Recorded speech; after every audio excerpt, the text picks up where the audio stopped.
Nehemiah 5. There was a widespread outcry from the people and their wives against their Jewish countrymen. Some were saying, "We, our sons and our daughters, are numerous. Let us get grain so that we can eat and live."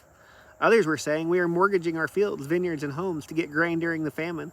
Still others were saying, "We have borrowed money to pay the king's tax on our fields and vineyards, and we and our children are just like our countrymen and their children. Yet we are subjecting our sons and daughters to slavery. Some of our daughters are already enslaved, but we are powerless because our fields and vineyards belong to others." I became extremely angry when I heard their outcry and these complaints. After seriously considering the matter, I accused the nobles and officials, saying to them, "Each of you is charging his countrymen interest." So I called a large assembly against them and said, "We have done our best to buy back our Jewish countrymen who were sold to foreigners, but now you sell our own countrymen and we have to buy them back." They remained silent and could not say a word. Then I said, what you are doing isn't right. Shouldn't you walk in the fear of our God and not invite the reproach of our foreign enemies? Even I, as well as my brothers and my servants, have been lending them money and grain. Please let us stop charging this interest. Return their fields, vineyards, olive groves, and houses to them immediately, along with the percentage of money, grain, new wine, and fresh oil that you have been assessing them."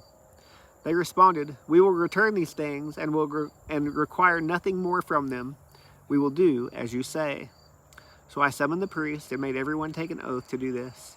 I also shook the folds of my robe and said, "May God likewise shake from his house and property everyone who doesn't keep this promise. May he be shaken out and have nothing." The whole assembly said, "Amen." And they praised the Lord. Then the people did as they had promised. Furthermore, from the day King Artaxerxes appointed me to be their governor in the land of Judah from the 20th year until his 32nd year, 12 years, I and my associates never ate from the food allotted to the governor. The governors who preceded me had heavily burdened the people, taking from them food and wine as well as a pound of silver. Their subordinates also oppressed the people, but because of the fear of God, I didn't do this.